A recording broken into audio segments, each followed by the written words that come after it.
We are going to have Patrick Cabbage teach our class, extra, extra, read all about it. It's of course about newspapers. Patrick is a stake family warden, temple and family history consultant. In which stake was it? The Mount Spokane? That's correct. And also in his ward. And he's been doing family history for about 48 years, ever since his wife told him to. And with that, we'll give the time over to him. Excellent. Thank you very much. I wonder, first of all, what you would like to leave here with tonight, just in terms of newspapers and family history. What will be beneficial to you?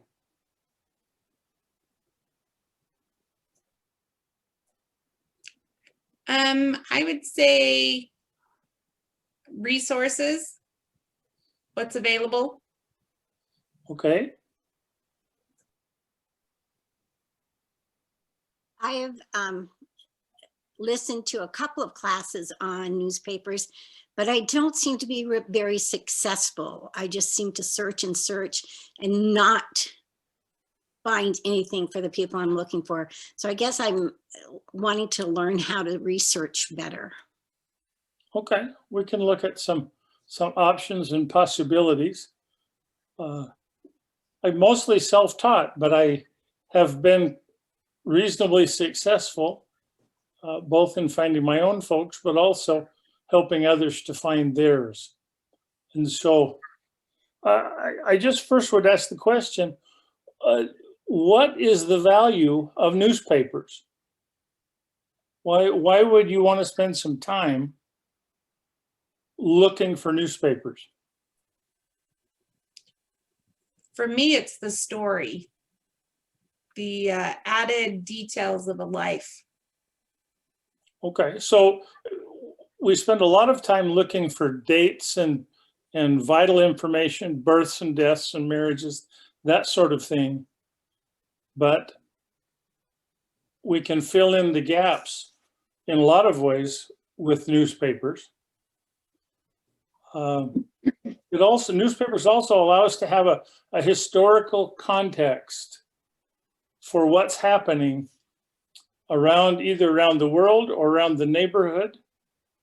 And we can find some really interesting things that were going on. I was looking in Laurel County, Kentucky, which is a very small county on the border of Tennessee and Kentucky.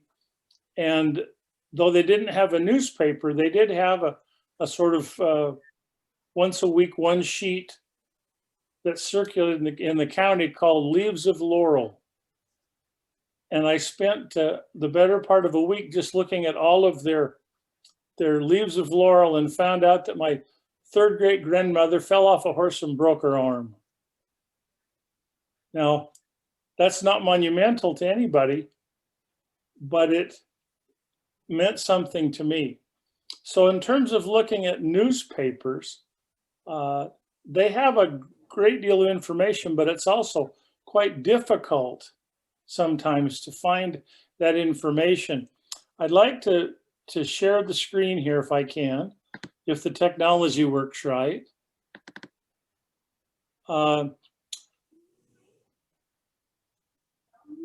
There are a couple of sources that I like to use. Are any of you familiar with Google News Archives? No. You can, if you'll just do a Google search on Google News Archives and click on the archive section, you'll come up with this list of newspapers from all over the country. And if you know the name of the newspaper, you can find what their holdings are. They have a tremendous number of holdings. They don't have everything, and they are limited in terms of some of their holdings. But if we go down here, they're in alphabetical order. And sometimes I find that you can find the local newspapers, first of all, by going to US GenWeb and look at a county search in the state where you're looking. If I were to go to Idaho, then Kootenai County, and then I would look at the county on US GenWeb to see if they listed newspapers and when they were there. That's sometimes very helpful. As I go down here, since I live in Spokane, I had a pretty good idea of the newspapers, at least the ones that are there today. I'm going to see if I can find you without making myself dizzy. In Google News Archives, they list, for instance, several newspapers in Spokane. The Spokane Chronicle was published from March 3rd, 1889 to July 31st of 1992. That's 1992 is the last issue that they have information available for. The Spokane Daily Chronicle from 1884 to 1982. The Spokane Falls Daily Chronicle, 1890 through 18, that's about 6 or 8 months. The Spokane Falls Review. We get down here to there are a total of 9 newspapers over the period of time, generally from about 1884 through, the Spokesman runs all the way through 2007. Now, this is really very helpful if you know what you're looking for and about when it happened. If you go to the Spokesman Review, for instance, they'll show you that in 1880, they have the June 16th, see if I can make it big enough here, June 16th of 1889, but they also have other papers by the decades. And if, for instance, I think you can, if I were to look for the 1940s, and I want to view all of them, it will then take me from January 1st through the rest of the year. Now, I can type in a date here. August, let's go August 31st. Well, let's not do that. Let's go August 21st, 1949. And if I hit go, it will take me and say there were no editions available that day. But I can go and look at August the 22nd. And interestingly enough, I'm on the front page of the paper that day. Now, you make it bigger by clicking on the plus sign. If you try to use your fingers like you would on a keypad or on the pad on your laptop, it gets a lot fuzzier. But I found that if you go up and hit the plus, you'll be able to find or be able to see it. It happens to be that there's my mother.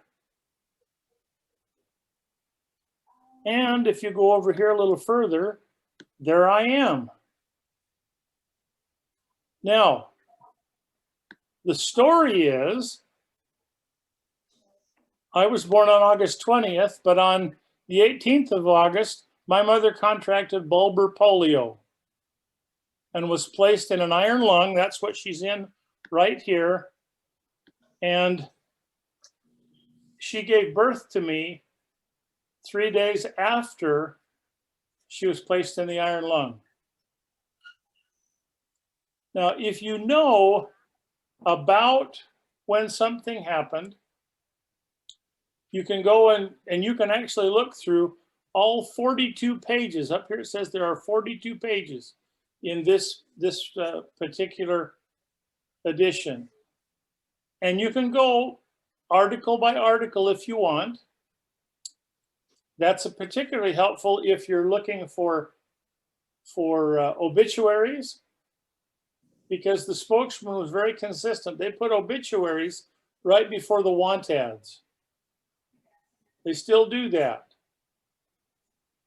And so you could go, and if you had someone who died on August 20th or 21st, I'd go to the 22nd of August and look for the obituary. But Google News Archives is useful if you know the paper and the time frame. It does take a lot of time, though, to sort it out and to go article by article. Now, I will admit that one of the things that I get in trouble with is I go and find an article, but then I read the rest of the paper. And I would then look at this article about a 17-year-old boy who drowned, and then I'm like a squirrel who sees this shiny thing and gets moved toward it, if you will. But Google News Archives. Is there a fee when you're doing this, when you go to certain newspapers, or because you're going through Google, there isn't a fee? Or there is no fee for Google News Archives. There is no fee for that. We'll talk about that. In fact, we can go up here to, here is another site from the Library of Congress. It's called Chronicling America. And if you'll just do a Google search on Chronicling America, this takes you to the Library of Congress. It's a free site. And they have lots and lots of newspapers. And it's reasonably intuitive in terms of being able to use it. And it is searchable. So you don't have to spend a lot of time going through pages and pages and pages to find information. Now, they have, when you Google Chronicling America, it will come up with this page, and you can look at, they've got digitized newspapers, or you can go and search US newspapers. And you can go ahead and play with them and see what you like. If I click on digitized newspapers, they're in order by alphabetical order by state. For instance, if we were to go down to Idaho, I haven't done this, but we'll go, maybe the easy way is to just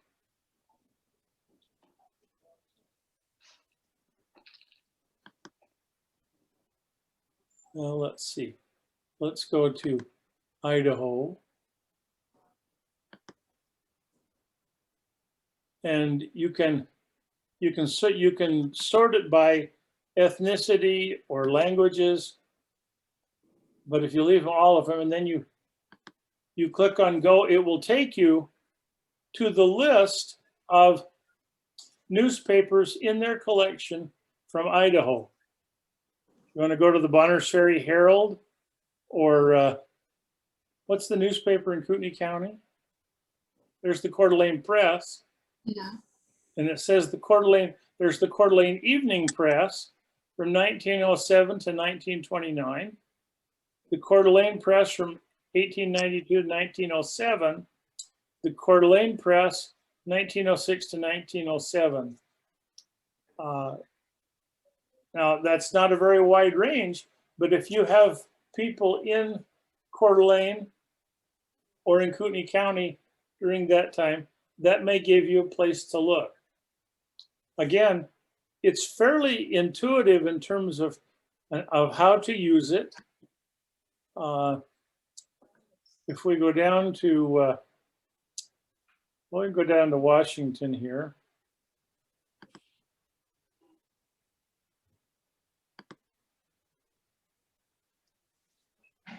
No results were found. Oh, I see. We've got a fairly short year span here. Let's go all the way to 1950 and see if that changes. Okay. And looking underneath each one, it will tell you what edition it is, May 11th, 1900, page 6, image 6. Now, you could actually do a search, and if we looked for, I haven't done this one, so let's see what happens. And if I put it in quotes, that will help us to look and to sort out a lot of other people. Let's see if anything comes up.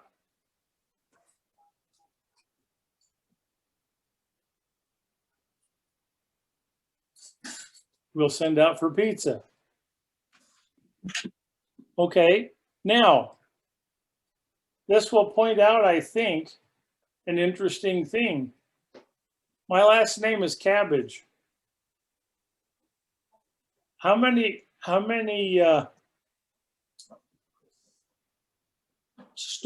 grocery store ads sell cabbage? If we're not careful, we could get all kinds of them. Now the little pink spots on here will say, this is where the computer says the word cabbage or AL comes up. Let's see if I can find one from Israel, from Tacoma, fairly early. Well, there's one from Kennewick. Well, if you just click on it and then hit the plus, it will actually blow it up. And what it'll do is it'll show you every time the word A comes up, or cabbage, or L. Not real helpful in terms of finding anything. So you need to find some way to zero your search. But Chronicling America is searchable. It is free. And they do have a fairly large collection. Now, there are also paid sites. Well, first of all, before I do that, well, there are paid sites. Genealogy Bank is one that is out there. I have never used it. I've talked to some people who have. It's a subscription site, but the people I talk to say that it's fairly difficult to work with. It's not intuitive. They have a hard time finding their way around. Now, the site that I use most often is newspapers.com. It's a paid site, but they'll give you a 14-day trial subscription. The only thing you have to be careful of is that in order to get their trial subscription, you have to give them a credit card number. And they tell you that you need to cancel before the 14 days is up, or it automatically renews on a subscription for 6 months for about $59. And so if you want to get on and take a look at it and move around and spend a little time, it works just fine. But just remember that it is a subscription site, and they do have your credit card number, and they will not hesitate to charge it if you're 1 minute past the 14-day period. Ask me how I know. Patrick, Yeah. Newspapers is available at family history centers. Not the publisher edition, but not the publisher extra, but just the normal edition is Yeah. available at family history centers. Yes, I understand that. And it's a useful thing. I do know that on Ancestry, there are some things available for newspapers.com, but they put the little disclaimer there that says if you click on click on newspapers.com, you may be charged for a subscription, or they will try to sell you one. Frankly, I like newspapers.com. I am a subscriber because I use it nearly every day. And it's fairly easy to use. Now, like most things, if I'm going to search for someone, for instance, AL or LC, let's do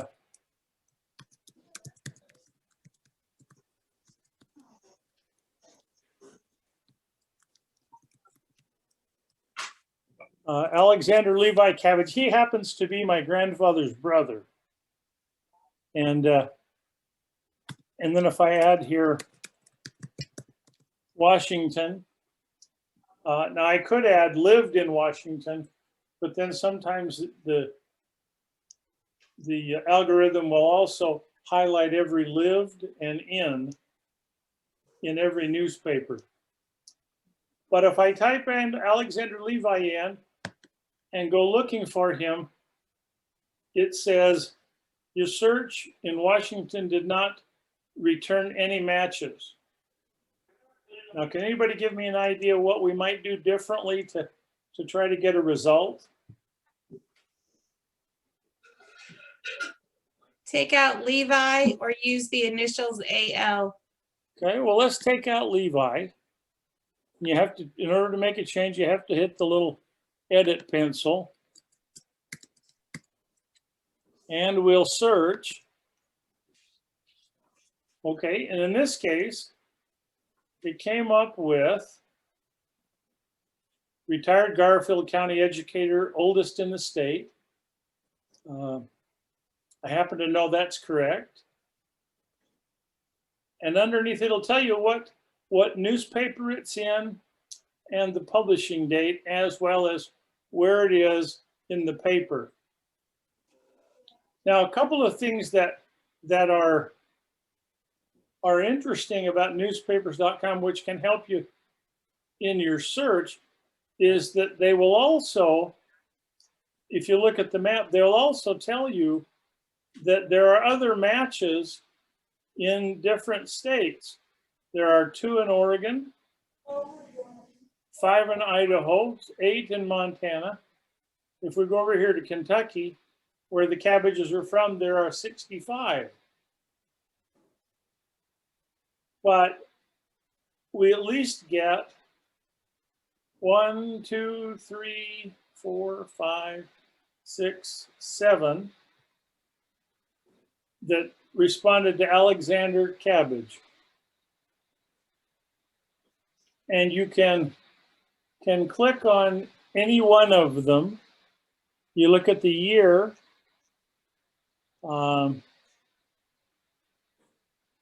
Let's see, we can click on this one. This is, I think this is when he died.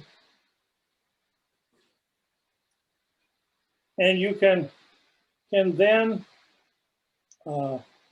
read the article. You can also clip the article and save it directly to Ancestry.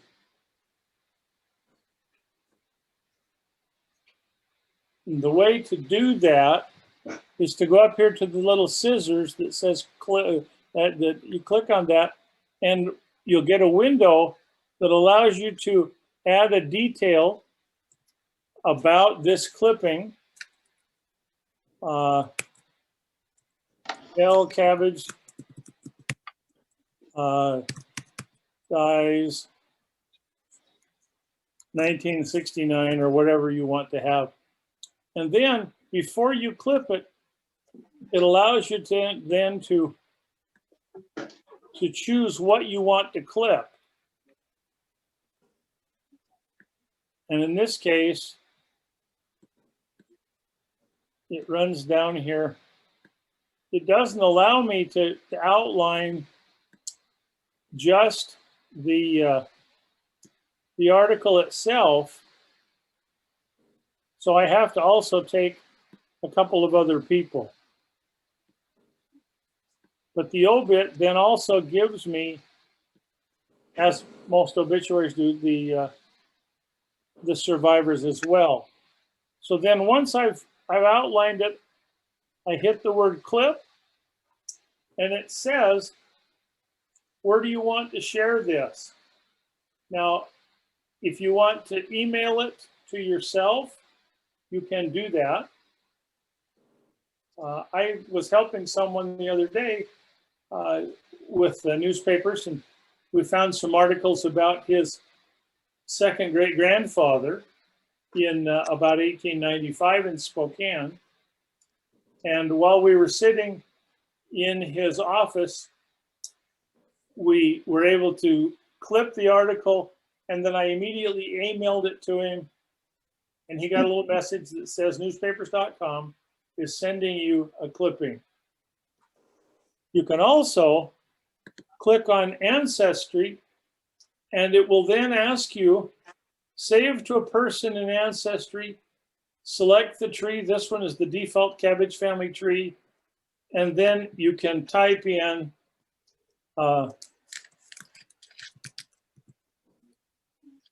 it'll give you a choice. I can go down, there he is.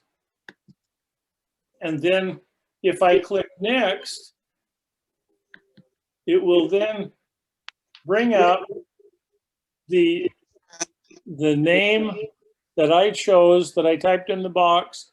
It'll give the URL, the date, and the location, and a place for notes. And I can write anything in there that I want that provides notes to me about what it is. And then if you click on save, and I'm not going to do that because I've already saved this one once, but you can click on save, and it will put it immediately into the timeline in Ancestry and will list the source. And it's just that quick, just that easy. Any questions about that? No, I didn't know how to clip, so thank you for showing me that. Sure. Now, let's see if we can get out of this. And I'm just going to go back here. State Center. I happen to know that this fellow did not go by Alexander. Everybody in the world called him Bud. But as far as I know, almost everybody called him AL. He was a school principal. He started teaching school in Garfield County, Washington in 1904 and retired from teaching in 1950. And then in 1950, he was elected the superintendent of schools in Garfield County, where he served until 1967. He was the longest serving active educator in the state of Washington. So, but I know that everybody called him AL. So if I change the search field and click on search, it will actually come up with over 250 news articles. And I know that because I've went through all of them. And a lot of them are, every term they would list the teachers in the newspaper. And if you're a teacher for 46 years and a superintendent for another 27, your name comes up a lot. But you can go through, and each one of these will show a thumbnail where his name appears. For instance, in 1938, in the Spokane Chronicle, the article actually says that he was installed as the president of the Kiwanis. Now, if you're gathering information about an ancestor, what benefit is that little news article?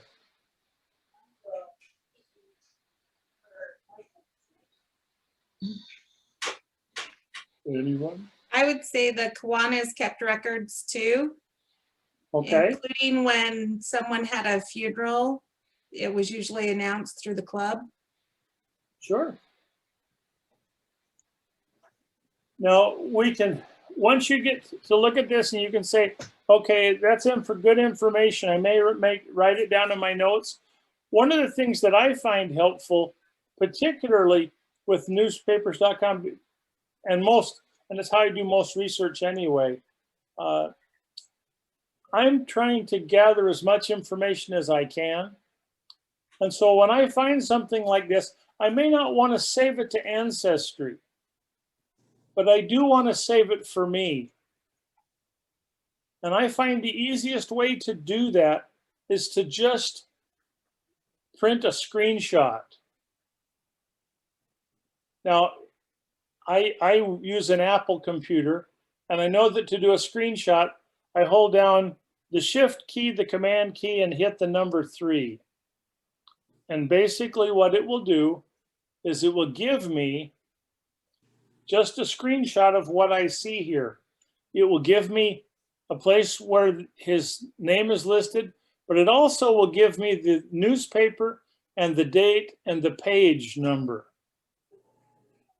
And I can get a screenshot fairly quickly. Let me just show you here. This is a good one here for us to look at anyway. And all it is, this fellow up here, John A. Campbell. John was my great-grandfather. And I was doing some research looking for him.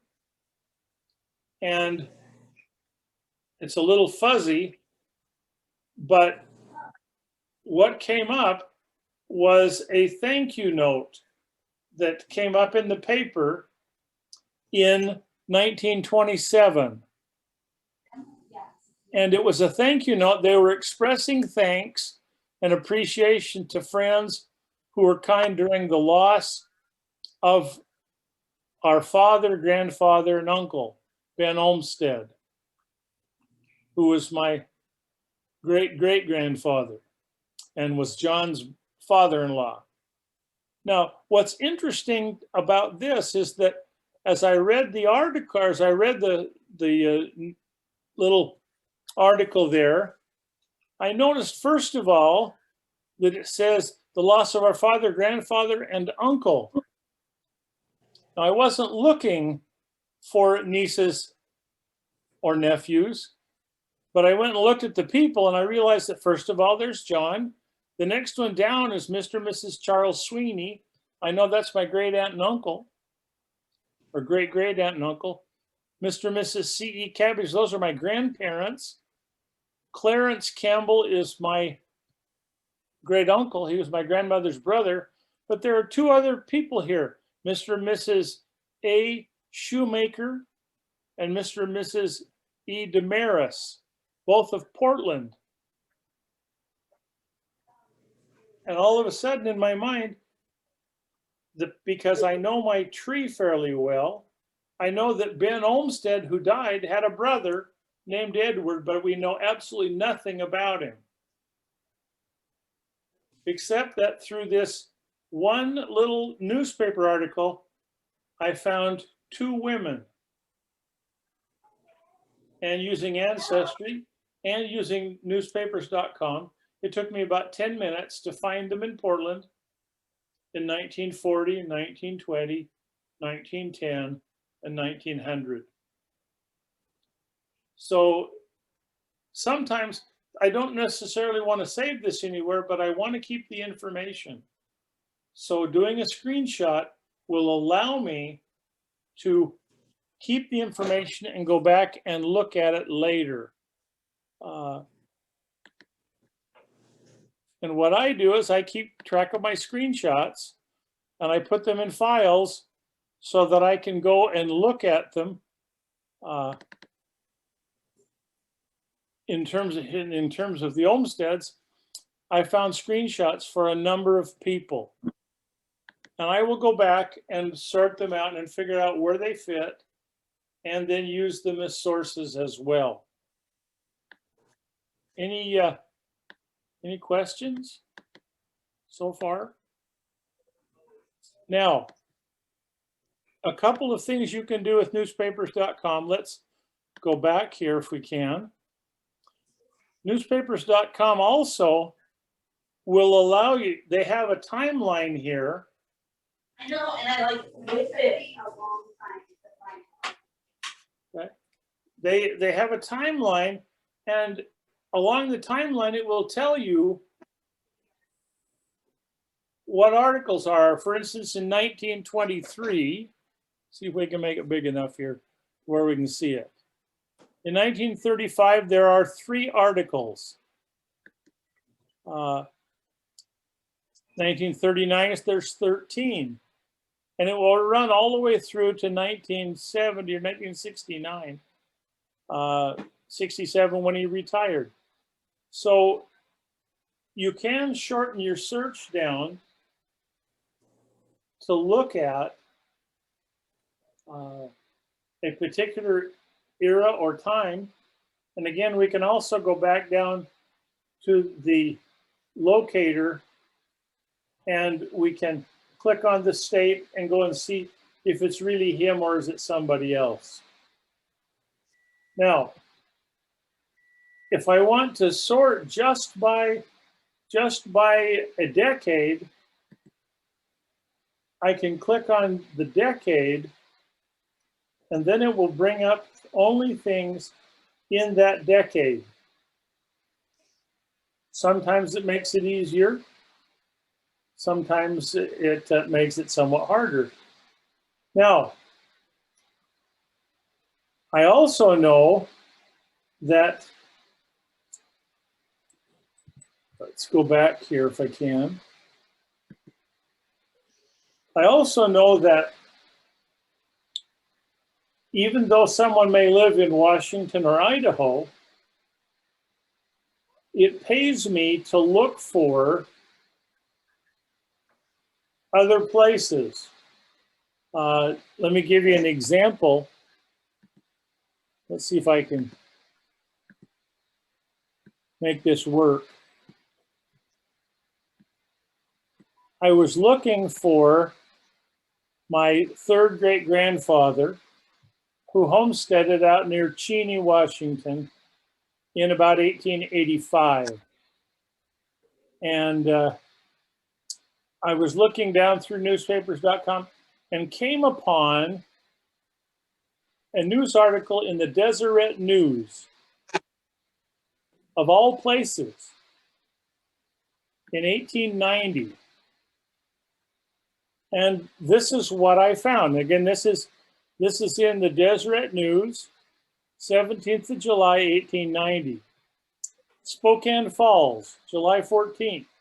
During the proceedings of the trial for assault brought by Michael Malmo, who is my 3rd great-grandfather, or excuse me, my 2nd great-grandfather, against his son Martin Malmo, who is my 2nd great-grandfather, it's being heard before Justice Curry today.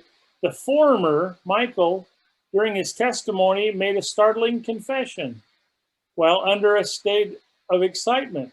He said many years ago, Martin, while in the heat of passion, had stabbed a younger brother in the heart, killing him instantly. The old man said himself and his wife were the only witnesses of the son's awful crime.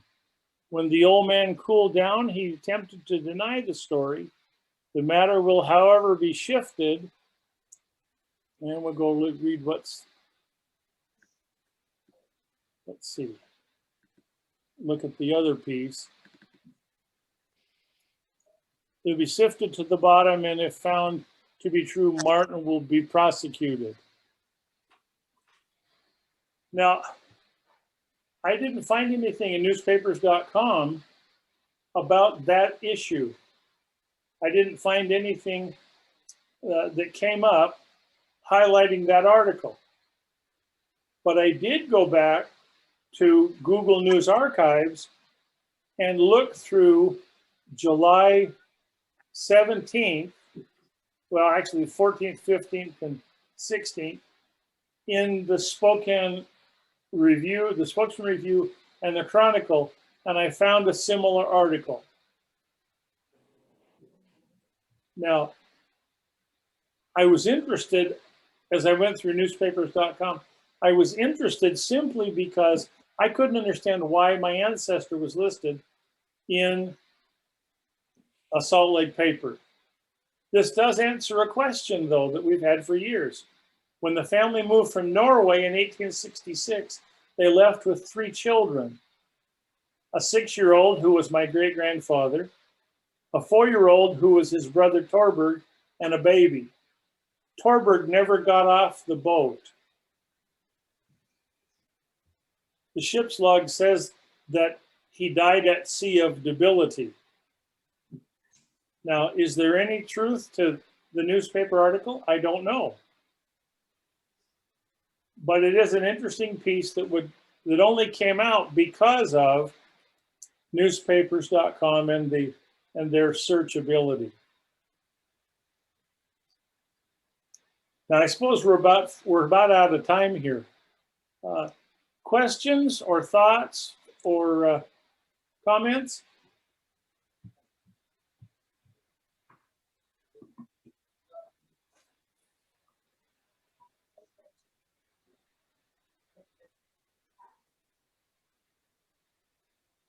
If not, we'll turn it back to Sister Deuce. All right. And I will stop sharing. Thank you so much. That is a lot of information. I'm just wowed by that last article. Yeah. And that's true. I mean, you wouldn't have known what happened to that other brother without that little bit of information. And I still don't know for sure. Yeah. But it's a clue. I think that it's interesting. It's a tidbit. And now I want to go back to the court record to see what happened. What did the court decide? Because I know that Michael's son didn't go to jail. Oh. So whether they didn't pursue it or whether they figured they couldn't prove anything, I don't know. Yeah. Well, and that is one thing about newspapers is we need to use them as clues to find the hard proof. My parents one time were in the newspaper for hosting a party where someone announced their engagement, and I'd never really known my mom to host parties. And I asked her, and she said, we were having dinner and they stopped and told us they were engaged.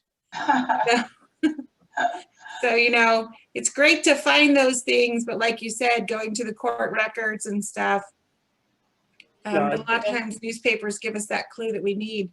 Like, well, and remember that newspapers are all secondary sources. Yeah. They're not generally primary sources unless they're reporting legal issues. But even then, you have to put them in context and make sure that they match with other information that you have.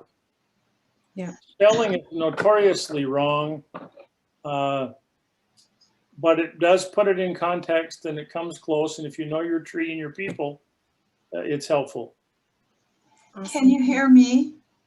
Yes, Yes. Nancy. Oh, okay. I couldn't tell. Just a little anecdote about newspaper articles.